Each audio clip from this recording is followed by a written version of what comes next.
Thank you very much. Thanks, Mike. It's wonderful to be here, and thanks. And it's great to have an independent bookstore here. We need to support them as our best media outlet that we've got to work with. I want to talk a little bit about what our laws should be in terms of rights, and thinking in terms of rights we used to have and don't have, and rights we think we have and don't have, and rights we've never imagined yet, and how we might get them. But of course, you then have to have some enforcement of your laws if you're going to perfect your system of laws. That doesn't mean that much if we aren't enforcing them, first of all. There's a professor some of you may know, or some of you may be students of, named Ben Davis at the university down the road here, who I've been working with, who I think is going to be here a little bit later. He's got a class, and I may defer to him on some questions of how we enforce our laws on torture and other issues. And I know that he's got a group of students working on a project with another individual who's very well known, who doesn't want it talked about yet, that I think has a decent shot at saving the world. And if it does, we will all hear about it. There are all kinds of topics in this book. It's a huge book. I mean, I basically sat down and thought about what, if anything, was not being perfectly done in Washington, D.C. and tried to Way too small. And then, right, it started out like this, you know, but this is the best bits. And not just that, but what would it be like if it were being done perfectly, and how can we move it in that direction? The majority of the book is what we can do to try to fix things. I think in the next couple of years, things are absolutely going to be either much better or much worse in this country. They are not going to be the same. And that choice is possibly quite up to us to decide. But I also might defer to Mike Ferner on some of these points. And Veterans for Peace has been one of the most outstanding organizations working on many of the issues that I talk about in this book, and an absolute example of how to be independent of corrupting forces, how to take a message of truth and justice and majority position from people to Washington, as opposed to going to Washington and hiring staff to work closely with politicians in power and feel powerful and feel wise, and then go and tell people how to rally for exactly what's been pre-approved by the people you're rallying, which makes us props rather than citizens.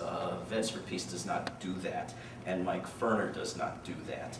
And earlier today, Mike and I, and some of you may know his history and may know how crazy this was, but Mike and I went out painting bridges. And oh, no. we were painting some very good messages on bridges. And sadly, a officer of Ohio's law enforcement community showed up. And I was torn between running and saying I was sorry. Mike made me do it. And Mike spoke up and said, "Officer, for God's sake, have you not heard? This is not a time for retribution. This is a time for looking forward." Officer, do you want to hurt the morale of vandals and street artists? Are you going to endanger national security? Right? And the officer, of course, thought we were nuts. And of course, we would have been nuts if any of this had happened. And yet, it's on TV every day, out of the mouth of a former vice president, among others. And anything that you say enough times on TV ceases to be nuts. People start to believe it. Not a majority, but a very noisy minority, very much overrepresented on the TV, so that a majority thinks that that crazy minority is a majority. We don't know so often that we're the majority. We think we're a minority, and yet we're not. Saw a bumper sticker today that said, "Freedom isn't free." I mean, this brings up a number of questions, including whether wars and empires give us freedom, but also exactly how much of it we've got, and how much of it we've lost, and how much of it we've got in comparison with other nations, including nations that are not being attacked for their freedom or anything else. I don't think I've met a woman, but I want to congratulate her if she's here, named Peggy Daly Masternack. All right, Peggy. Where is she? Absolutely.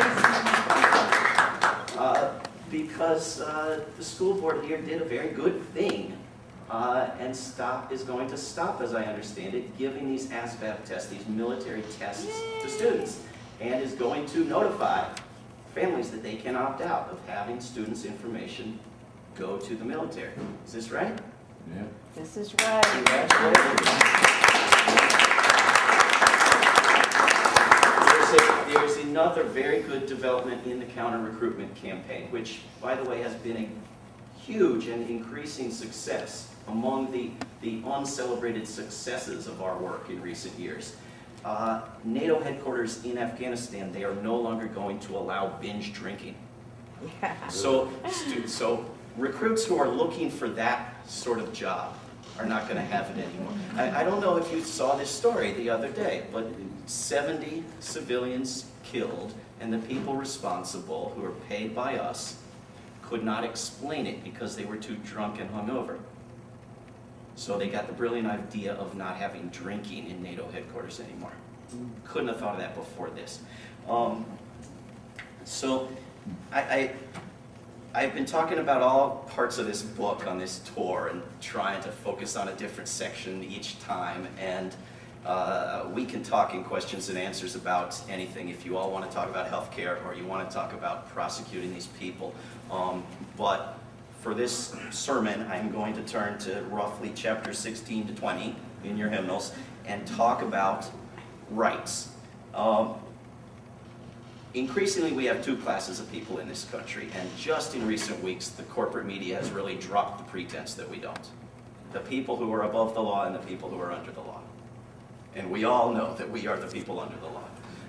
And if this prosecution goes forward only as planned by the Justice Department of the torturers, of the bad apples, it will be far worse than nothing. Because it will mean that presidents can tell a lawyer to write a secret memo that says that a blatant crime is legal, and it is. So we have to expand that prosecution.